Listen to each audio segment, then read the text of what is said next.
प्यारे बच्चों, अज दे फिजिक्स के लैक्चर दे विच तुहाडा स्वागत है। यूनिट्स एंड मेजरमेंट्स दे विच अगे अज आपां यूनिट्स बारे कुछ होर गल्लां पढ़ांगे। जिवें कि पिछले लैक्चर दे विच आपां पढ़िया सी कि साडे कोल SI सिस्टम दे विच 7 यूनिट्स डिफाइन कीतियां गईयां ते 2 उस तो बाद सप्लीमेंटरी यूनिट्स डिफाइन कीतियां गईयां। तां इह जिहड़ियां क्वांटिटीज़ ने जिवें mass, length,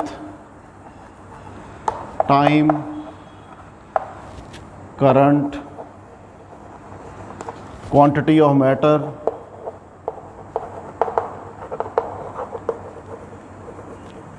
luminous intensity,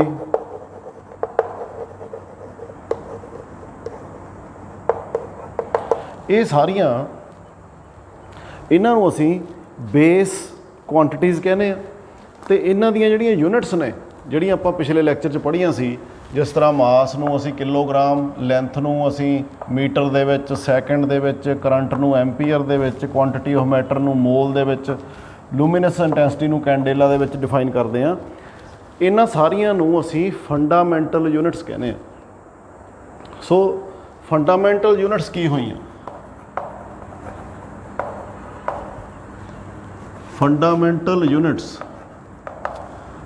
these are the units of those fundamental quantities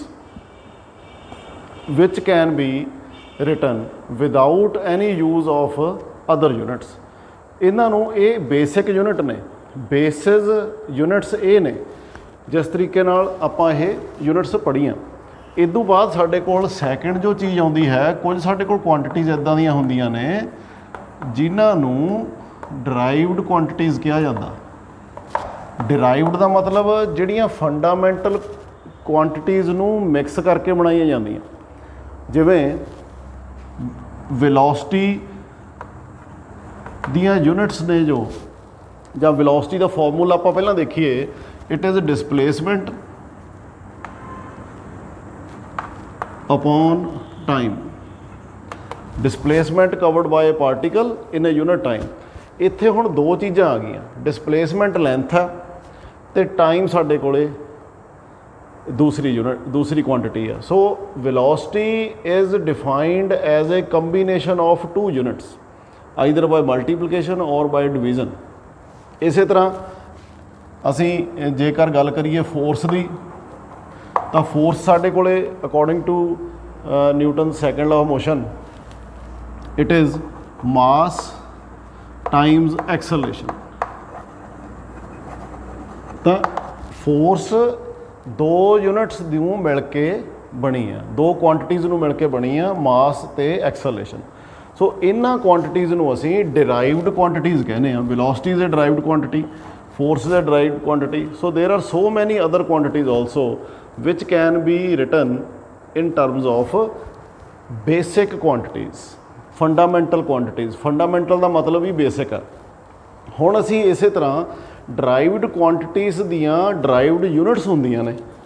सो जिवें फोर्स असीं लिखिया तो इहदी डिराइव्ड यूनिट की बन गई, फोर्स की यूनिट की बनूगी, it can be written as mass times acceleration, kilogram, acceleration metre per second square.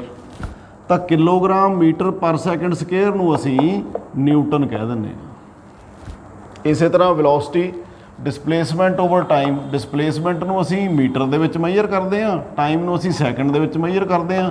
So it can be written as metre per second. Acceleration is also a derived quantity, क्योंकि acceleration साडे कोले velocity over time हुंदा। So velocity over time होण करके ही इहदे unit ने जिहड़े metre per second square बन गए। सो इस तरीके नाल साडे कोले फंडामेंटल क्वांटिटीज़ वो ने जिन्हां नूं किसी होर दी हैल्प दे नाल नहीं लिखिया जा सकदा, मतलब वो बेसिक क्वांटिटीज़ ने। ते उन्हां दियां जिहड़ियां यूनिट्स होणगियां वो भी साडे कोल की होणगियां, बेसिक यूनिट्स और फंडामेंटल यूनिट्स। ते जिहड़ियां उन्हां नूं मिला के बनदियां ने क्वांटिटीज़, उन्हां नूं डिराइव्ड क्वांटिटीज़ कहांगे, जिवें वेलोसिटी, एक्सेलरेशन, फोर्स। ते जिहड़ियां मिक्स करके बनदियां ने उन्हां नूं की कहांगे, उन्हां दी यूनिट्स नूं असीं डिराइव्ड यूनिट्स। बेटे हुण ये तो हो गई साडे कोल डिराइव्ड यूनिट्स ते फंडामेंटल यूनिट्स की ने। तो हुण आपां ये देखांगे कि ਜਿਹੜਾ ਸਾਡਾ SI ਸਿਸਟਮ ਹੈ ਉਹਦੀਆਂ ਸਾਡੇ ਕੋਲ ਐਡਵਾਂਟੇजेस ਕੀ ਨੇ। What are the advantages of ਚੂਜ਼ਿੰਗ SI system as a unified international system of units.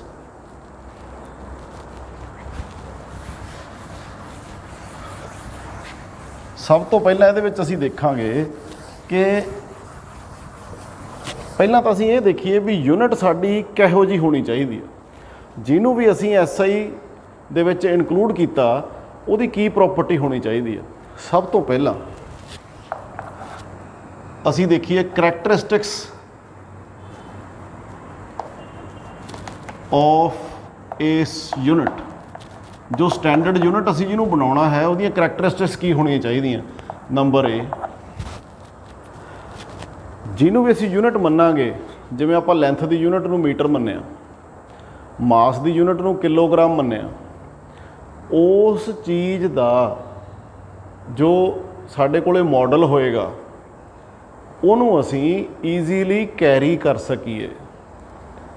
ਉਹਦੀ ਜਿਹੜੀ ਸਾਈਜ਼ ਹੈ ਉਹ ਈਜ਼ੀਲੀ ਕੈਰੀਏਬਲ ਹੋਣਾ ਚਾਹੀਦਾ, ਉਹਦਾ ਸਾਈਜ਼ ਕਨਵੀਨੀਅੰਟ ਹੋਣਾ ਚਾਹੀਦਾ।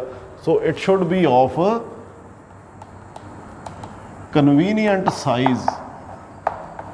ਇਹ ਨਾ ਹੋਵੇ ਵੀ ਅਸੀਂ ਕਿਸੇ ਲੈਂਥ ਨੂੰ ਮਿਲਣਾ ਚਾਹੁੰਦੇ ਆ ਤਾਂ ਜਿਹਨੂੰ ਆਧਾਰ ਮੰਨ ਕੇ ਅਸੀਂ ਲੈਂਥ ਮਿਲਣੀ ਆ, ਜੇ ਮੀਟਰ ਨੂੰ ਆਧਾਰ ਤੇ ਮੀਟਰ ਦੀ ਲੈਂਥ ਹੀ ਬਹੁਤ ਵੱਡੀ ਹੋਵੇ ਅਸੀਂ ਉਹਨੂੰ ਚੱਕ ਕੇ ਲੈ ਕੇ ਨਾ ਜਾ ਸਕੀਏ।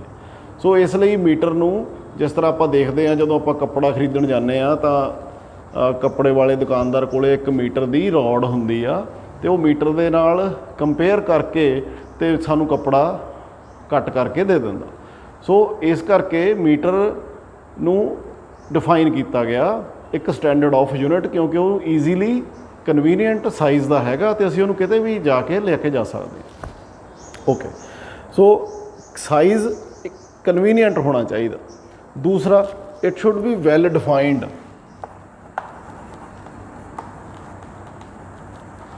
ਉਹਦੀ ਡੈਫੀਨੇਸ਼ਨ ਪ੍ਰੋਪਰ ਹੋਵੇ। ਜਿਸ ਤਰ੍ਹਾਂ ਜੋ ਕਿਲੋਗ੍ਰਾਮ ਹੈ, ਕਿਲੋਗ੍ਰਾਮ ਦੀ ਜੋ ਡੈਫੀਨੇਸ਼ਨ ਹੈ ਉਹ ਪ੍ਰੋਪਰ ਉਹਨੂੰ ਡਿਫਾਈਨ ਕੀਤਾ ਗਿਆ ਕਿ ਇੱਕ ਇਹ ਛੋਟਾ ਜਿਹਾ ਸਿਲੰਡਰੀਕਲ ਟਾਈਪ ਦਾ, ਜਿਹਨੂੰ ਅਸੀਂ ਪੰਜਾਬੀ 'ਚ ਵੱਟਾ ਵੀ ਕਹਿ ਸਕਦੇ ਹਾਂ, ਉਹ ਬਣਾਇਆ ਹੋਇਆ ਤੇ ਐਸੇ ਮਟੀਰੀਅਲ ਦਾ ਬਣਾਇਆ ਹੋਇਆ ਜਿਹਨੂੰ ਫਿਜ਼ੀਕਲ ਕੰਡੀਸ਼ਨਸ ਚੇਂਜ ਨਹੀਂ ਕਰਦੀਆਂ। ਫਿਜ਼ੀਕਲ ਕੰਡੀਸ਼ਨ ਮਤਲਬ ਜ਼ਿਆਦਾ ਹੀਟ ਅਪ ਹੋਣ ਤੇ ਉਹਦੀ ਲੈਂਥ ਵੱਧਦੀ ਨਹੀਂ। ਜਿਵੇਂ ਗਰਮੀਆਂ ਦੇ ਵਿੱਚ ਆਪਣੇ ਟੈਂਪਰੇਚਰ 45 ਡਿਗਰੀ ਸੈਲਸੀਅਸ ਤੱਕ ਹੋ ਜਾਂਦਾ। ਹੁਣ ਜਿਹੜੀ ਮੀਟਰ ਦੀ ਰੋਡ ਆਪਾਂ ਮੰਨ ਲਓ ਬਣਾਈ ਹੋਈ ਆ ਕਿਸੇ ਮੈਟਲ ਦੀ ਆ, actually it is a mixture of metals. ਉਹ ਜਿਹੜਾ ਮਿਕਸਚਰ ਆਫ ਮੈਟਲਸ ਆ ਉਹ ਇਸ ਤਰੀਕੇ ਨਾਲ ਸਿਲੈਕਟ ਕੀਤਾ ਜਾਂਦਾ ਤਾਂ ਕਿ ਗਰਮੀ ਦਾ ਉਹਦੀ ਲੈਂਥ ਦੇ ਉੱਤੇ ਪ੍ਰਭਾਵ ਨਾ ਪਵੇ। ਤੇ ਜੇਕਰ ਪ੍ਰਭਾਵ ਪੈ ਜੇ ਤਾਂ ਫਿਰ ਕੀ ਹੋ ਸਕਦਾ, ਜੇ ਗਰਮੀਆਂ ਦੇ ਵਿੱਚ ਕਿਉਂਕਿ ਧਾਤਾਂ ਫੈਲਦੀਆਂ ਨੇ ਉਹ ਵੱਧ ਜਾ ਕਰੂਗਾ ਤੇ ਸਰਦੀਆਂ ਦੇ ਵਿੱਚ ਘਟ ਜਾ ਕਰੂਗਾ। ਤੇ ਇਹਦਾ ਮਤਲਬ ਲੋਕ ਆ ਜਿਹੜੇ ਉਹ ਗਰਮੀਆਂ ਦੇ ਵਿੱਚ ਹੀ ਫਿਰ ਤਾਂ ਕੱਪੜਾ ਲੈਣ ਜਾਇਆ ਕਰਨਗੇ ਵੀ ਸਾਨੂੰ ਪੂਰਾ ਮਿਲੇ, ਸਰਦੀਆਂ ਦੇ ਵਿੱਚ ਤਾਂ ਛੋਟਾ ਹੋ ਜਾ ਕਰੂਗਾ। ਸੋ ਇਸ ਕਰਕੇ ਮੀਟਰ ਦਾ ਜੋ ਸਟੈਂਡਰਡ ਬਣਾਇਆ ਗਿਆ ਉਹ ਐਸੇ ਅਲੋਏ ਦਾ ਬਣਾਇਆ, ਮਿਕਸਚਰ ਆਫ ਮੈਟਲਸ ਦਾ ਬਣਾਇਆ ਤਾਂ ਕਿ ਉਹ ਹੀਟ ਤੇ ਪ੍ਰੈਸ਼ਰ ਤੇ ਹਿਊਮਿਡਿਟੀ ਨਾਲ ਕਿਸੇ ਵੀ ਫਿਜ਼ੀਕਲ ਕੰਡੀਸ਼ਨਸ ਦੇ ਬਦਲਣ ਦੇ ਨਾਲ ਉਹਦੇ ਮੇਜਰਮੈਂਟ ਦੇ ਵਿੱਚ ਕੋਈ ਫਰਕ ਨਾ ਆਵੇ। ਇਹ ਵੀ ਨਾ ਹੋਵੇ ਵੀ ਜਿਹਨੂੰ ਆਪਾਂ 1 ਕਿਲੋ ਦਾ ਵੱਟਾ ਮੰਨਿਆ ਉਹ ਮੀਂਹ ਪੈਣ ਦੇ ਉੱਤੇ ਭਾਰਾ ਹੋ ਜਾਇਆ ਕਰੇ ਤੇ ਗਰਮੀ ਆਉਣ ਕਰਕੇ ਉਹ ਹਲਕਾ ਹੋ ਜਾਇਆ ਕਰੇ। ਸੋ ਇੱਦਾਂ ਦੇ ਸਾਡੇ ਕੋਲੇ ਮਟੀਰੀਅਲ ਚਾਹੀਦਾ। ਸੋ ਇਸ ਕਰਕੇ ਉਹ ਖਾਸ ਮਟੀਰੀਅਲ ਤੇ ਖਾਸ ਤਰੀਕੇ ਨਾਲ ਹੀ ਉਸ ਨੂੰ ਪ੍ਰਜ਼ਰਵ ਕੀਤਾ ਜਾਂਦਾ ਹੈ। ਉਸ ਤੋਂ ਬਾਅਦ ਤੀਸਰਾ ਹੈ it should be easily available.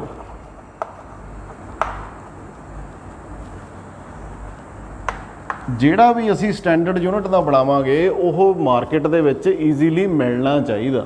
ਇਹ ਨਾ ਹੋਵੇ ਵੀ ਕੋਈ ਵਿਅਕਤੀ ਉਸ ਨੂੰ ਖਰੀਦਣਾ ਚਾਹੇ ਤਾਂ ਉਹਨੂੰ ਖਰੀਦਣ ਲਈ ਕਿਸੇ ਹੋਰ ਦੇਸ਼ ਜਾਣਾ ਪਵੇ। ਤਾਂ ਇਸ ਲਈ it should be easily available at all places. So ਸਾਰੀਆਂ ਜਗ੍ਹਾ ਦੇ ਉੱਤੇ ਈਜ਼ੀਲੀ ਅਵੇਲੇਬਲ ਹੋਣਾ ਚਾਹੀਦਾ ਤੇ ਸਸਤਾ ਵੀ ਹੋਣਾ ਚਾਹੀਦਾ। It should be easily accessible also. ਤੋ ਇੰਨਾ ਮਹਿੰਗਾ ਨਾ ਹੋਵੇ ਵੀ ਉਹ ਆਮ ਆਦਮੀ ਦੀ ਪਹੁੰਚ ਤੋਂ ਬਾਹਰ ਹੋਵੇ। ਸੋ ਇਟ ਸ਼ੁੱਡ ਨੋਟ, ਅਗਲਾ ਪੁਆਇੰਟ ਜੋ ਹੈ ਸਾਡੇ ਕੋਲੇ, it should note change with time. ਸਮੇਂ ਦੇ ਨਾਲ ਉਹ ਬਦਲ ਨਾ ਜਾਵੇ। ਇਹ ਨਾ ਹੋਵੇ ਬਈ ਜਿਹੜਾ ਅਸੀਂ ਮੀਟਰ ਦੀ ਰੋਡ ਅੱਜ ਖਰੀਦੀ ਸੀ ਉਹ 4 ਸਾਲਾਂ ਬਾਅਦ ਘਟ ਕੇ ਛੋਟੀ ਰਹਿ ਜੇ ਜਾਂ ਵੱਧੀ ਹੋ ਜੇ, ਜਾਂ ਜਿਹੜਾ ਸਾਡਾ 1 ਕਿਲੋਗ੍ਰਾਮ ਦਾ ਵੱਟਾ ਹੈ ਉਹ ਸਮੇਂ ਦੇ ਨਾਲ ਉਹ ਹਲਕਾ ਹੋ ਜਾਵੇ, ਅਤੇ ਜਾਂ ਜੋ ਟਾਈਮ ਵਾਸਤੇ ਅਸੀਂ ਸੈਕਿੰਡ ਮੰਨਿਆ ਹੈ ਤਾਂ ਉਹਦੇ ਵਿੱਚ ਕੋਈ ਫਰਕ ਆ ਜਾਵੇ ਉਸ ਦੀ ਡਿਊਰੇਸ਼ਨ ਦੇ ਵਿੱਚ। So it should note change with time. Next point is it should not change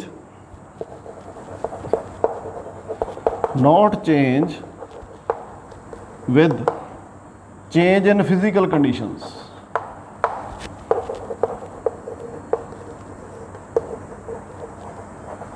physical conditions ਨੂੰ ਅਸੀਂ ਕਹਿੰਦੇ ਆ ਟੈਂਪਰੇਚਰ, ਪ੍ਰੈਸ਼ਰ, ਹਿਊਮਿਡਿਟੀ ਬੇਟੇ ਸੈੱਲ ਹੁੰਦੀ ਆ ਜਦੋਂ ਹਵਾ ਦੇ ਵਿੱਚ ਸੈੱਲ ਆ ਜਾਏ। ਸੋ ਟੈਂਪਰੇਚਰ, ਪ੍ਰੈਸ਼ਰ, ਹਿਊਮਿਡਿਟੀ ਆਦਿ ਚੇਂਜ ਹੋਣ ਦੇ ਨਾਲ ਸਾਡੀ ਜਿਹੜਾ ਸਿਸਟਮ ਆ, ਯੂਨਿਟ ਆ ਜਿਹੜੀ ਸਾਡੀ, ਉਹ ਚੇਂਜ ਨਾ ਹੋਵੇ। ਤਾਂ ਸਾਨੂੰ ਇਹੋ ਜਿਹੇ ਯੂਨਿਟਸ ਚਾਹੀਦੇ ਨੇ। ਫਿਰ ਉਹਦੇ ਰੈਪਲੀਕਾਜ਼ ਬਣਾਏ ਜਾ ਸਕਣ। It should be reproduced at all places. ਜਿਹਨੂੰ ਅਸੀਂ ਇੱਕ ਸਟੈਂਡਰਡ ਮੰਨਿਆ ਹੈ ਉਸ ਤੋਂ ਉਹਦੀਆਂ ਕਾਪੀਜ਼ ਈਜ਼ੀਲੀ ਬਣਾਈਆਂ ਜਾ ਸਕਣ ਤਾਂ ਕਿ ਦੁਨੀਆ ਦੇ ਹਰ ਪਾਰਟ ਦੇ ਵਿੱਚ ਉਹ ਅਵੇਲੇਬਲ ਹੋਵੇ। ਇਟ ਸ਼ੁੱਡ ਬੀ ਈਜ਼ੀਲੀ ਰੀਪਰੋਡਿਊਸੇਬਲ, ਜਾਂ ਇਹ ਕਹਿ ਸਕਦੇ ਹਾਂ ਅਸੀਂ ਵੀ ਉਹਦੀਆਂ ਜੋ ਰੈਪਲੀਕਾਜ਼ ਨੇ ਉਹ ਈਜ਼ੀਲੀ ਬਣਾਏ ਜਾ ਸਕਣ। ਸੋ ਇਸ ਤਰੀਕੇ ਦੇ ਨਾਲ ਸਾਡੇ ਕੋਲੇ ਜੋ SI ਸਿਸਟਮ ਆ ਇਹਨਾਂ ਸਾਰੀਆਂ ਚੀਜ਼ਾਂ ਨੂੰ ਧਿਆਨ ਰੱਖ ਕੇ ਬਣਾਇਆ ਗਿਆ ਹੈ। ਬੇਟੇ ਹੁਣ ਅਸੀਂ ਇਹ ਦੇਖੀਏ ਵੀ ਇਹਦੀਆਂ ਐਡਵਾਂਟੇਜਸ ਕੀ ਨੇ। ਹੁਣ ਅਸੀਂ ਇੱਥੇ ਕਰੈਕਟਰਿਸਟਿਕਸ ਪੜ੍ਹੀਆਂ ਸੀ ਵੀ ਇਹਦੇ ਗੁਣ ਕੀ ਹੋਣੇ ਚਾਹੀਦੇ ਆ। ਕਰੈਕਟਰਿਸਟਿਕਸ ਦਾ ਮਤਲਬ ਆ ਗੁਣ। ਹੁਣ ਅਸੀਂ ਪੜ੍ਹੀਏ ਐਡਵਾਂਟੇਜਸ। ਐਡਵਾਂਟੇਜਸ ਦਾ ਮਤਲਬ ਫਾਇਦੇ ਕੀ ਨੇ। Advantages of SI system. ਸਭ ਤੋਂ ਪਹਿਲਾਂ ਜਿਹੜਾ SI ਸਿਸਟਮ ਆ ਇਹ ਸਾਡਾ ਕੋਹਰੈਂਟ ਸਿਸਟਮ ਆਫ ਯੂਨਿਟਸ ਆ। ਜੇਕਰ ਇੱਕ ਯੂਨਿਟ ਨੂੰ ਲਿਖਣਾ ਹੈ ਤਾਂ ਉਹਨੂੰ ਬੇਸਿਕ ਯੂਨਿਟਸ ਦੀ ਫਾਰਮ ਦੇ ਵਿੱਚ ਲਿਖਿਆ ਜਾ ਸਕੇ ਈਜ਼ੀਲੀ। ਮਤਲਬ ਜੇਕਰ ਵੈਲੋਸਿਟੀ ਨੂੰ ਡਿਫਾਈਨ ਕੀਤਾ ਗਿਆ ਹੈ ਐਜ਼ ਡਿਸਪਲੇਸਮੈਂਟ ਅਪੋਨ ਟਾਈਮ, ਤਾਂ ਜਿਹੜੀ ਵੈਲੋਸਿਟੀ ਦੀਆਂ ਯੂਨਿਟਸ ਹੋਣਗੀਆਂ ਉਹ ਡਿਸਪਲੇਸਮੈਂਟ ਬਟੇ ਟਾਈਮ ਦੀਆਂ ਯੂਨਿਟਸ ਹੀ ਹੋਣ। ਮਤਲਬ derived quantities can be the units of derived quantities can be written as the combination of fundamental units। ਜਿਹੜਾ ਕਿ ਪਹਿਲਾਂ ਜੋ CGS ਸਿਸਟਮ ਜਾਂ FPS ਸਿਸਟਮ ਚੱਲਦਾ ਸੀ, MKS ਸਿਸਟਮ ਚੱਲਦਾ ਸੀ, ਉਹਦੇ ਵਿੱਚ ਨਹੀਂ ਸੀ। ਸੋ ਇਸ ਕਰਕੇ SI ਸਿਸਟਮ ਦੇ ਵਿੱਚ ਇਸ ਲਈ ਇਹਨੂੰ ਅਡਾਪਟ ਕੀਤਾ ਗਿਆ ਕਿਉਂਕਿ ਇਹ ਇੱਕ ਕੋਹਰੈਂਟ ਸਿਸਟਮ ਆਫ ਯੂਨਿਟ ਆ। ਇਹਦੀਆਂ ਜਿਹੜੀਆਂ ਡਰਾਈਵਡ ਯੂਨਿਟਸ ਨੇ these can be written as the combination of fundamental units। second advantage ਇਹਦੀ ਇਹ ਕੋਹਰੈਂਟ ਸਿਸਟਮ ਆਫ ਯੂਨਿਟ ਤਾਂ ਆਪਾਂ ਪਹਿਲਾਂ ਪੜ੍ਹ ਲਿਆ। ਕੋਹਰੈਂਟ ਸਿਸਟਮ ਹੁਣ ਅਸੀਂ ਪੜ੍ਹੀਏ it is a rational system of unit.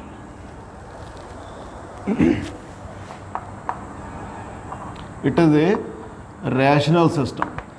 Rational system ਦਾ ਕੀ ਮਤਲਬ ਆ। ਰੈਸ਼ਨਲ ਸਿਸਟਮ ਦਾ ਮਤਲਬ ਆ ਵੀ ਜਿਹੜੀਆਂ ਲਾਈਕ ਕੁਆਂਟੀਟੀਜ਼ ਨੇ ਜਿਨ੍ਹਾਂ ਦੀ ਨੇਚਰ ਲਾਈਕ ਹੈ ਉਹਨਾਂ ਦੀਆਂ ਯੂਨਿਟਸ ਵੀ ਇੱਕੋ ਹੀ ਹੋਣਗੀਆਂ। ਐਗਜ਼ਾਮਪਲ ਲੈ ਲਈਏ, ਆਪਾਂ ਪੜ੍ਹਿਆ ਹੈ ਵਰਕ, ਤੁਸੀਂ ਛੋਟੀਆਂ ਕਲਾਸਾਂ 'ਚ ਪੜ੍ਹਿਆ, ਕਾਰਜ ਕਹਿੰਦੇ ਸੀ ਇਹਨੂੰ। ਵਰਕ ਦੀ ਡੈਫੀਨੇਸ਼ਨ ਜੋ ਹੈ, ਵਰਕ ਦਾ ਫਾਰਮੂਲਾ ਜੋ ਹੈ, it is force into displacement. ਅਸੀਂ ਇਹਨੂੰ ਫਿਜ਼ਿਕਸ ਦੀ ਲੈਂਗੁਏਜ 'ਚ F.S ਕਹਿ ਦਿੰਦੇ ਹਾਂ। ਅਤੇ ਇਹਦੀਆਂ ਯੂਨਿਟਸ ਕੀ ਆਉਂਦੀਆਂ ਨੇ, ਨਿਊਟਨ। F ਦੀਆਂ ਯੂਨਿਟਸ ਨਿਊਟਨ ਹੋ ਗਈਆਂ, ਡਿਸਪਲੇਸਮੈਂਟ ਦੀਆਂ ਮੀਟਰ ਹੋ। ਅਤੇ ਨਿਊਟਨ ਮੀਟਰ ਨੂੰ ਅਸੀਂ ਜਾਊਲ ਕਹਿ ਦਿੰਦੇ ਹਾਂ।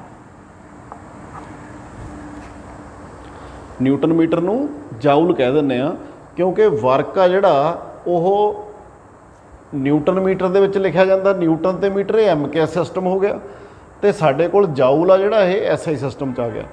ਹੁਣ ਦੂਸਰੀ ਕੁਆਂਟੀਟੀ ਦੇਖੀਏ એનર્ਜੀ। એનર્ਜੀ ਦੇ ਜਿਹੜੇ ਯੂਨਿਟ ਨੇ ਜਿਵੇਂ ਕਿਨੈਟਿਕ એનર્ਜੀ ਹੋ ਗਈ, ਪੋਟੈਂਸ਼ੀਅਲ એનર્ਜੀ ਹੋ ਗਈ, ਉਹਦੇ ਵੀ ਯੂਨਿਟ ਕੀ ਨੇ ਸਾਡੇ ਕੋਲੇ? ਜਾਊਲ। ਕਿਉਂ? ਹੁਣ ਜਾਊਲ એનર્ਜੀ ਦੇ ਵੀ ਯੂਨਿਟ ਨੇ, ਵਰਕ ਦੇ ਵੀ ਯੂਨਿਟ ਨੇ। ਵਾਈ? ਕਿਉਂਕਿ ਵਰਕ ਜਦੋਂ ਅਸੀਂ ਕਿਸੇ ਬੋਡੀ ਤੇ ਕਰਦੇ ਹਾਂ ਤਾਂ ਉਹ ਵਰਕ ਉਸੇ ਬੋਡੀ ਸਟੋਰ ਹੁੰਦਾ ਇਨ the form of its energy. ਮਤਲਬ ਵਰਕ ਦੀ ਤੇ એનર્ਜੀ ਦੀ ਨੇਚਰ ਸੇਮ ਹੋ ਗਈ। ਜਿੰਨਾ ਵਰਕ ਕਰੋਗੇ ਉਹੀ એનર્ਜੀ ਦੇ ਰੂਪ 'ਚ ਸਟੋਰ ਹੋ ਜਾਂਦਾ। ਇਸ ਕਰਕੇ SI ਸਿਸਟਮ ਦੀ ਇਹ ਖੂਬੀ ਆ ਵੀ એનર્ਜੀ ਤੇ ਵਰਕ ਦੇ ਯੂਨਿਟ ਵੀ ਸੇਮ ਹੋਣ। ਸੋ ਜਿਹੜੀ ਕੁਆਂਟੀਟੀਜ਼ ਦੀ ਨੇਚਰ ਸੇਮ ਆ ਉਹਨਾਂ ਦੇ ਵਾਸਤੇ ਸਾਡੇ ਕੋਲੇ ਇੱਕੋ ਹੀ ਯੂਨਿਟ ਆ। ਹੁਣ ਜਿਵੇਂ ਆਪਾਂ ਕਹਿ ਦਈਏ ਵੀ એનર્ਜੀ, ਕਿਹੜੀ એનર્ਜੀ? ਕੋਈ ਵੀ એનર્ਜੀ, ਚਾਹੇ ਉਹ ਕਿਨੈਟਿਕ એનર્ਜੀ ਆ, ਚਾਹੇ ਪੋਟੈਂਸ਼ੀਅਲ એનર્ਜੀ ਆ, ਚਾਹੇ ਹੀਟ એનર્ਜੀ ਆ, ਚਾਹੇ ਮਕੈਨੀਕਲ એનਰਜੀ ਆ, ਜਿਹੜੀ ਮਰਜ਼ੀ એનਰਜੀ ਆ ਉਹਦੀ ਵੈਲਿਊ, ਉਹਦੀ ਜਿਹੜੀ ਯੂਨਿਟ ਆ ਉਹ ਕੀ ਹੋਏਗੀ? ਜਾਊਲ ਹੋਏਗੀ। So this is the advantage of SI system. So ਇਸ ਕਰਕੇ ਇਹਨੂੰ ਰੈਸ਼ਨਲ ਸਿਸਟਮ ਆਫ ਯੂਨਿਟ ਕਿਹਾ ਜਾਂਦਾ। ਅਗਲਾ ਪੁਆਇੰਟ ਹੈ it is a decimal system. ਇਹਦੇ ਵਿੱਚ ਕੈਲਕੂਲੇਸ਼ਨਸ ਈਜ਼ੀ ਰਹਿੰਦੀਆਂ ਨੇ because it is a decimal system. So because to make these calculations easy, so therefore SI ਦੇ ਵਿੱਚ ਹੀ ਇਹ ਪ੍ਰੋਵੀਜ਼ਨ ਆ ਜਿਹਦੇ ਵਿੱਚ ਅਸੀਂ ਕੈਲਕੂਲੇਸ਼ਨ ਨੂੰ ਈਜ਼ੀਲੀ ਕਰ ਸਕਦੇ ਹਾਂ। So next point is it is a blend of practical and theoretical work. Theoretical ਤੇ ਪ੍ਰੈਕਟੀਕਲ ਵਰਕ ਦੋਨੇ ਇਹਦੇ ਵਿੱਚ ਬੜੇ ਈਜ਼ੀਲੀ ਕੀਤੇ ਜਾ ਸਕਦੇ ਆ। ਸੋ ਇਹ ਸਾਡੇ ਕੋਲੇ 4 ਪੁਆਇੰਟਸ ਨੇ ਜਿਹੜੇ ਐਡਵਾਂਟੇਜਸ ਆਫ SI ਸਿਸਟਮ ਨੇ, ਇਹਦੇ ਖਾਸ ਗੁਣ ਨੇ। ਮੇਨ ਤਾਂ ਬੇਟੇ ਇਹਦੇ 2 ਹੀ ਐਕਚੁਅਲੀ ਸਾਡੇ ਕੋਲੇ ਐਡਵਾਂਟੇਜਸ ਨੇ ਵੀ ਇਹ ਕੋਹਰੈਂਟ ਆ ਕਿਉਂਕਿ ਡਰਾਈਵਡ ਯੂਨਿਟਸ ਨੂੰ ਲਿਖਿਆ ਜਾ ਸਕਦਾ in the form of fundamental units, ਤੇ ਦੂਸਰਾ it is a rational system of unit because like quantities have same units. ਜਿਸ ਤਰ੍ਹਾਂ ਸਾਰੀਆਂ એનਰਜੀਜ਼ ਦੀ ਯੂਨਿਟਸ ਜਾਊਲ ਆ, ਵਰਕ ਦੀ ਯੂਨਿਟ ਵੀ ਜਾਊਲ ਆ ਕਿਉਂਕਿ ਵਰਕ ਦੀ ਫਾਰਮ ਵੀ એનਰਜੀ ਦੇ ਵਿੱਚ ਹੀ ਸਟੋਰ ਹੋ ਜਾਂਦੀ ਹੈ। ਬੇਸਿਕ ਯੂਨਿਟਸ ਦੇ ਨਾਲ 2 ਸਪਲੀਮੈਂਟਰੀ ਯੂਨਿਟਸ ਪੜ੍ਹੀਆਂ ਸੀ ਜਿਹਨੂੰ ਆਪਾਂ ਪਲੇਨ ਐਂਗਲ ਤੇ ਸੋਲਿਡ ਐਂਗਲ ਕਿਹਾ ਸੀ। ਸੋ ਆਪਾਂ ਹੁਣ ਉਹਦੇ ਬਾਰੇ ਸਮਝਾਂਗੇ ਵੀ ਪਲੇਨ ਐਂਗਲ ਕੀ ਹੁੰਦਾ।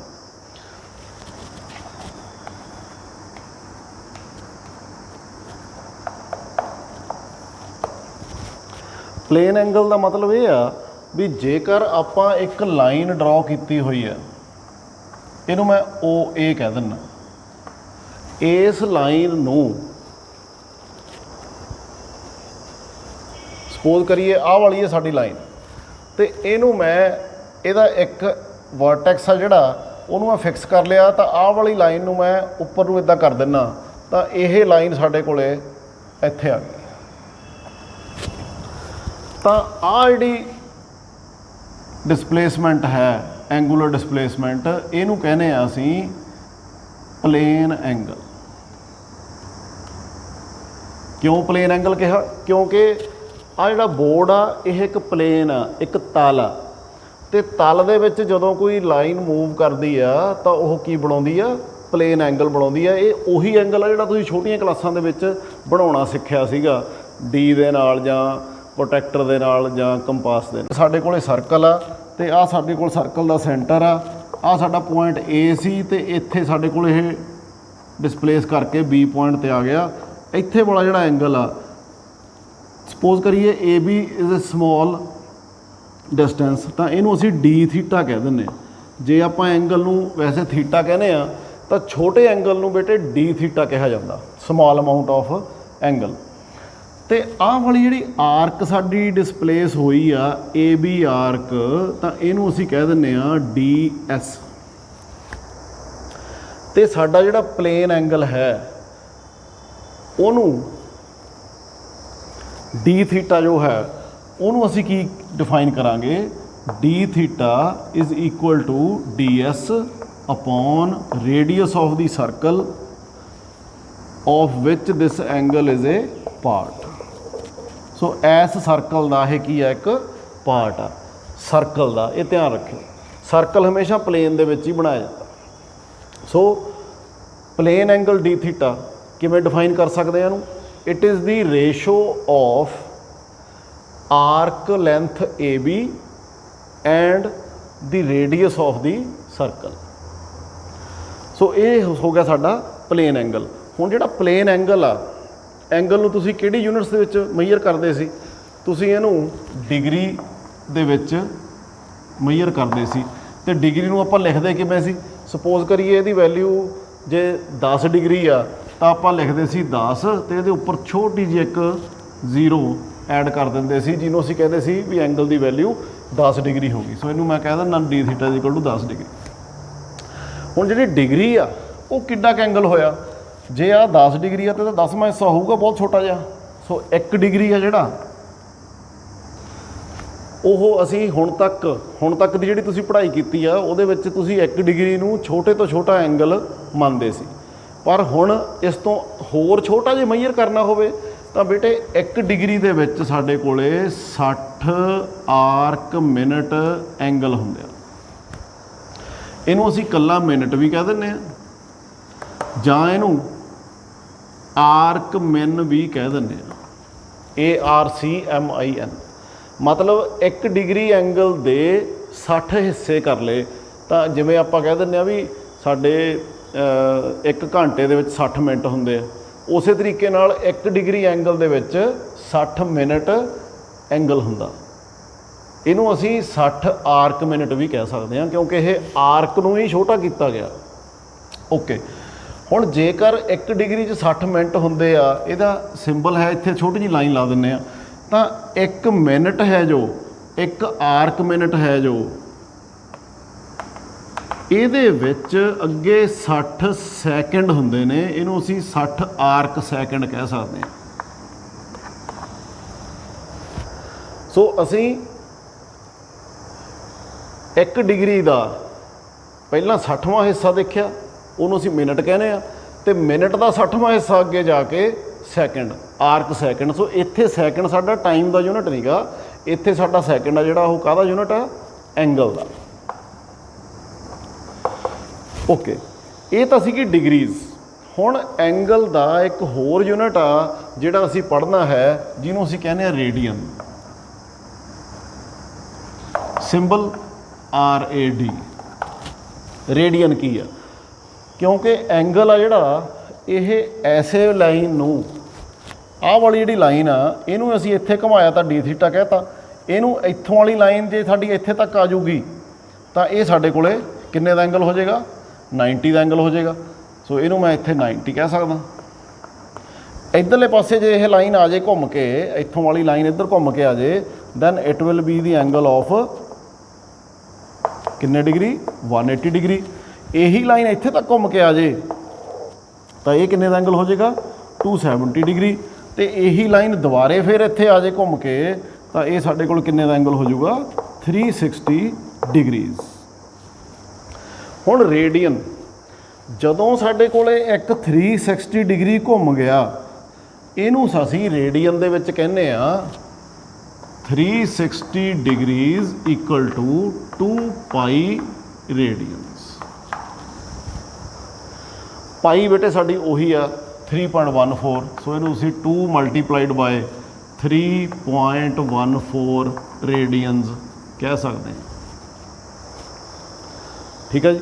ਹੁਣ ਜੇਕਰ 360 ਡਿਗਰੀ 2 ਪਾਈ ਦੇ ਬਰਾਬਰ ਹੈ ਤਾਂ ਇਹਦਾ ਮਤਲਬ ਇਹ ਹੋਇਆ ਬਈ ਸਾਡੇ ਕੋਲ 180 ਡਿਗਰੀਜ਼ ਕਿਹਦੇ ਬਰਾਬਰ ਹੋ ਗਈਆਂ? ਪਾਈ ਰੇਡੀਅਨਸ ਦੇ। ਮਤਲਬ ਜੇਕਰ 180 ਡਿਗਰੀ ਨੂੰ ਲਿਖੀਏ ਤਾਂ ਇਟ ਵਿਲ ਬੀ 3.14 ਰੇਡੀਅਨਸ। ਇਸੇ ਤਰ੍ਹਾਂ ਆਪਾਂ 1 ਡਿਗਰੀ ਦੀ ਵੈਲਿਊ ਕੱਢ ਸਕਦੇ ਹਾਂ, 3.14 divided bye 180 radians. So how much angle in radian is a 1 degree angle? So 1 degree angle is 3.14 over 180 and ਤੁਸੀਂ ਡਿਵਾਈਡ ਕਰ ਸਕਦੇ ਹੋ ਕੈਲਕੂਲੇਟਰ ਨਾਲ radians। ਸੋ ਇਹ ਇੱਕ ਤੁਹਾਨੂੰ ਨਿੱਕਾ ਜਿਹਾ ਕੁਐਸਚਨ ਤੁਹਾਨੂੰ ਪੇਪਰ 'ਚ ਵੀ ਆ ਸਕਦਾ। ਹੁਣ ਹੋਰ ਕੀ ਆ ਸਕਦਾ, ਸਪੋਜ਼ ਕਰ ਲਓ ਕੁਐਸਚਨ ਇਹ ਆ ਜਾਂਦਾ ਵੀ ਇੱਕ ਸਾਡੇ ਕੋਲੇ ਕਲੌਕ ਹੈ, ਛੋਟੀ ਸੂਈ 3 ਤੇ ਆ ਤੇ ਵੱਡੀ ਸੂਈ 12 ਤੇ। How much angle is this in radians, radian ਦੇ ਵਿੱਚ ਕਿੰਨਾ ਐਂਗਲ ਹੋਏਗਾ। ਤਾਂ ਕੀ ਕਰਾਂਗੇ, ਸਾਨੂੰ ਪਤਾ ਹੈ ਬਈ 180 ਡਿਗਰੀ ਪਾਈ ਰੇਡੀਅਨ ਹੁੰਦਾ। ਇਹ ਕਿੰਨਾ ਡਿਗਰੀ ਆ, 3 ਵਜੇ ਦਾ ਜਿਹੜਾ ਡਿਗਰੀ ਹੁੰਦਾ ਇਹ ਕਿੰਨਾ ਹੋਏਗਾ 90 ਡਿਗਰੀ। ਸੋ 90 ਡਿਗਰੀ ਕਿੰਨਾ ਐਂਗਲ ਹੋ ਜਾਏਗਾ, ਪਾਈ ਬਾਏ 2 ਰੇਡੀਅਨਸ। ਸੋ ਇਸ ਤਰੀਕੇ ਨਾਲ ਜੇ ਆਪਾਂ ਨੂੰ 6 ਵਜੇ ਦਾ ਕੋਈ ਪੁੱਛ ਲਵੇ ਵੀ ਸਾਡੇ ਕੋਲ 6 ਵਜੇ ਕਿੰਨਾ ਐਂਗਲ ਹੋਏਗਾ,